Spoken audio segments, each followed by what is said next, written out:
He remembers the night as if it were both a confession and a dream he never agreed to have.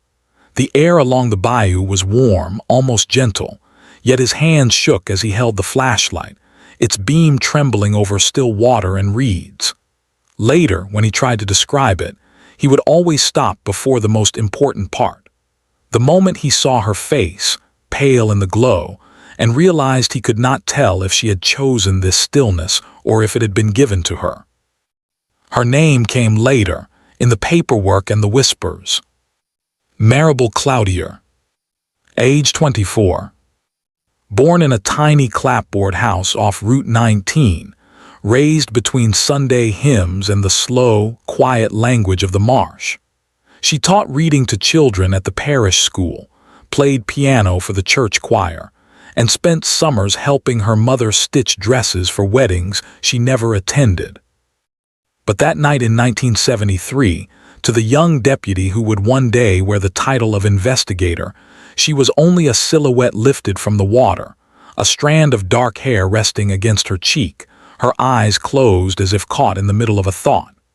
He was 27, too new, too eager to prove himself. He watched the older officers speak in low tones and exchange glances he couldn't quite decipher. Their words were simple.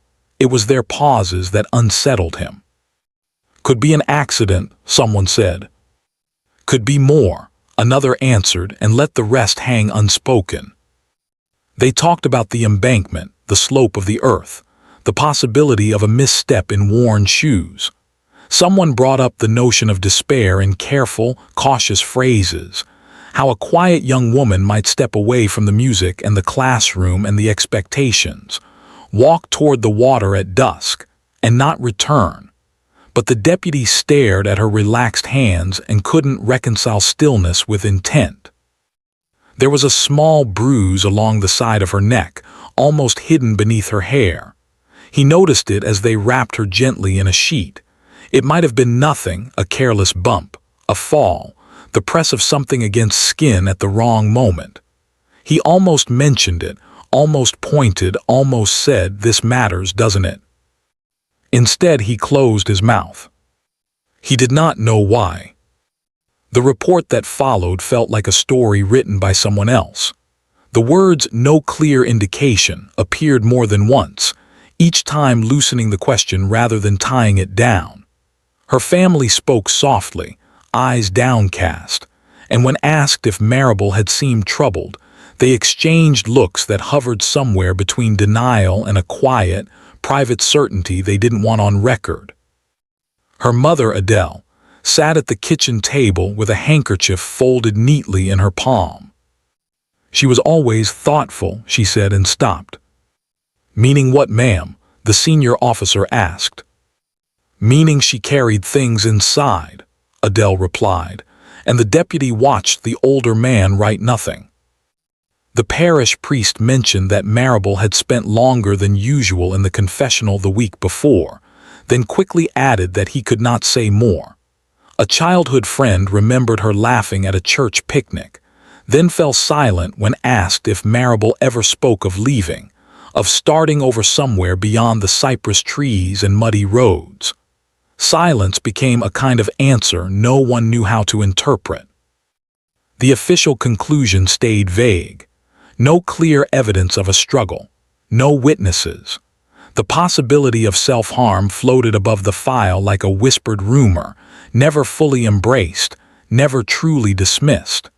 The word homicide was carefully avoided, as if speaking it might summon consequences the small department was not prepared to hold. The deputy, whose name was Jonah Bell, though people still called him Kid back then, went home that night carrying a faint smell of river water and damp fabric with him. He washed his hands twice and still, when he lay in bed, he could feel the weight of the flashlight in his palm, the way the beam had trembled. In the weeks that followed, the town folded the event into its quiet routines. Children returned to school. Sunday Mass resumed its measured rhythm. People remarked that Maribel had always seemed a little distant, as if she lived half a step away from everyone else. Others insisted she had been content, that she smiled easily, that she had spoken of teaching for years to come. Both versions traveled through the community, never touching. The file on her death found a place in a metal drawer. Unresolved was the word typed at the bottom, which sounded almost gentle, almost kind. Yet for Jonah, the memory stayed sharp, a small sliver beneath the skin of his days. He remembered that bruise, faint and circular, and the way he had swallowed his question. He remembered Adele's eyes when she said her daughter carried things inside, and the way the priest hesitated before mentioning the length of her confession. He remembered, most of all, that he had not pushed harder. Years later, long after he earned the title of investigator, and the town had grown accustomed to his quiet way of listening, he would sometimes drive past the turnoff near the bayou at dusk. He would slow the car without meaning to, feeling the weight of that unsaid question at the back of his throat. Did she fall, or was she pushed? Did she choose the water, or did someone choose it for her? The town had learned to live with not knowing. Jonah never did. 2. A forgotten witness or document reopens the cold investigation. The file might have stayed in that drawer forever if not for a misfiled box and a clerk who disliked loose ends. It happened in late autumn, decades after that night by the bayou, when the air tasted of drying leaves and the police station's fluorescent lights buzzed with the stubborn persistence of old wiring. Jonah was at his desk, surrounded by quiet. Retirement had begun to circle his thoughts like a distant, pale cloud. He had spent his career listening more than speaking, leaning into the silences between words, trying to understand the shape of pain without always numbing it. Some cases had ended with answered questions. Others had simply drifted into a soft, uneasy stillness. Maribel, though he rarely spoke of it, belonged to the latter. Bell called the records clerk from the doorway, holding a cardboard box with both hands. "You got a minute?" She placed the box on his desk. Inside were folders with faded tabs and paper that smelled faintly of dust and old ink. "Found this behind some property logs," she said. "Looks like somebody's notes. Maybe an old officer cleaned out his drawer and never labeled the box." Jonah sifted through the contents. There were handwritten statements, older incident reports, a few photographs paperclipped to loose pages. It felt like opening a forgotten attic trunk, pieces of lives no one had meant to misplace. A name on one folder caught his eye. Cloutier, Maribel, supplemental notes. He felt a small tightening in his chest, the familiar ache of a question without an answer. Carefully, he opened the folder. Inside lay a single sheet of lined paper, folded once. The ink had faded to a soft brown, and the handwriting was uneven, as if written in haste by an unsure hand. The heading read, "Statement by Danny Arceneaux, age 13. Jonah did not recognize the name. He read slowly. The statement was brief, almost tentative. Danny claimed he had been near the bayou the evening of Maribel's passing, hiding behind the trees to skip choir practice. He described hearing raised voices, one of them a woman's, the other a man, though he could not make out the words. He wrote about seeing a figure walk quickly away from the water, shoulders hunched before night fully settled. He had been afraid, he explained in the shaky lines of a boy's confession, and he had run home without telling anyone. At the bottom, the document bore a note in a different hand. Follow-up requested, interview not completed. No follow-up report existed in the folder. No second statement. Nothing to indicate whether anyone had gone looking for that boy again, whether anyone had sat him down and asked him to point toward the water and say what he truly remembered. The page ended in midair, as if the conversation had been postponed and never resumed. Jonah leaned back, letting the weight of the discovery settle. A forgotten witness, A child whose first attempt at telling the truth had been folded, stored, and left behind a stack of unrelated paperwork. It was not a new clue in the way the younger officers liked to imagine breakthroughs, but it was something else. Proof that, even then, the case had been incomplete. He glanced at the date scrawled at the top. September 14, 1973. Just 3 days after Maribel's body had been recovered. The ink of the desk calendar in his memory matched it. The frantic days when everything had felt both urgent and strangely muted, when he had watched his seniors decide how deeply to dig. "Everything okay?" the clerk asked from the doorway, sensing his stillness. "Who handled record updates back then?" he asked. She shrugged. Different people, different times, things slipped. He nodded, though the answer brought no calm. It was too easy to blame the era, the system, the confusion of those days. What tightened inside him was not anger at the missing follow-up, but the echo of his own silence on the riverbank. The bruise he had noticed and not pressed upon. The question he had swallowed because he was young and unsure and eager not to seem difficult. That evening, Jonah requested official permission to reopen the case file. The formal reason was straightforward. Previously unaddressed witness statement discovered. The deeper reason, the one he did not write, was more personal. The case felt less like unfinished work and more like an unfinished conversation, not only with the town, but with the younger self who had believed that time would somehow solve what he had left unspoken. News spread slowly, the way everything did in the parish. A reopened cold case stirred old memories, and with them, mixed feelings. Some residents wondered aloud why disturb what had settled. Others felt a quiet relief they could not fully explain. Maribel's mother had passed away years earlier, but a cousin, Elise, came by the station, her expression composed, her eyes carrying a history he could only guess. "She was my older cousin," Elise said, standing by his desk. "When I heard you were looking again, I don't know what I thought." "I'm not here to make anyone relive more than they can carry," Jonah answered softly. "Sometimes looking back is less about uncovering new things and more about seeing old ones differently." Elise studied him for a moment, then nodded. "She used to write letters she never sent," she said quietly. "I found some after we lost her. I kept them in a box. I don't know if they matter, but I thought you should know." Letters never sent. A boy's statement never revisited. Patterns began to form, not of evidence but of hesitation. Jonah walked out of the station that night beneath a sky veiled in thin clouds. The air smelled of damp earth and something faintly floral drifting from a nearby yard. He realized, with a kind of gentle unease, that reopening the case was not about solving a puzzle in the traditional sense. It was about entering a landscape of half-spoken truths and seeing how many people had chosen stillness over risk.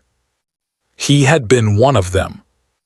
As he drove home, he thought of Danny Arceneaux. Where did a boy who had once hidden behind cypress trunks grow up and go? What had it done to him, carrying that small, uncertain memory into adulthood, unsure if it truly mattered or if it only felt heavy because no one had asked for the full story? The case was back on his desk now, but it had never really left his life. He felt that clearly for the first time. 3. Investigator focuses on human psychology more than physical clues. When Jonah began, formally, to revisit the case, he did not return to the Bayou first. He returned to people. He had learned over the years that places remember in one way, but faces, voices, and the quiet shifts in posture remember in another. The modern tools the department now had: digital archives, updated protocols, newer methods, interested the younger investigators. They spoke of mapping the area again, of checking old evidence for anything that might have been overlooked. Jonah did not discourage them, but he did not join them either. "I want to hear how they tell it now," he said. "Who?" one of the officers asked. "Anyone who carries any piece of her in their memory," Jonah replied. "And I want to listen for what they cannot quite say."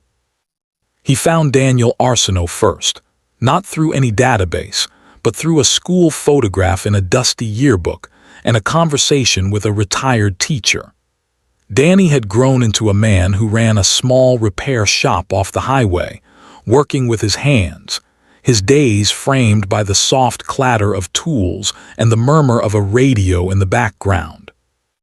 When Jonah stepped into the shop, Daniel wiped his palms on a rag and greeted him with a cautious politeness. It was only when Jonah mentioned the year 1973 and the bayou that a quiet tension entered the air, as if a long-closed window had been opened without warning. "You remember that night," Jonah said gently. "You tried to tell someone." Daniel looked down at his hands. "I wrote something," he answered after a pause. "A man in a uniform gave me paper and said to put down what I saw. I was just a kid. I wasn't sure if I saw anything at all, not really." "What do you remember now?" There was a long silence. The radio hummed softly in the corner, a distant melody filling the space between them. "I remember voices," Daniel said slowly. "Two people near the water. I'd skipped choir. I'd promised my mama I wouldn't, but you know how kids are. I heard a woman and she sounded not scared exactly, more like tired but trying not to sound that way.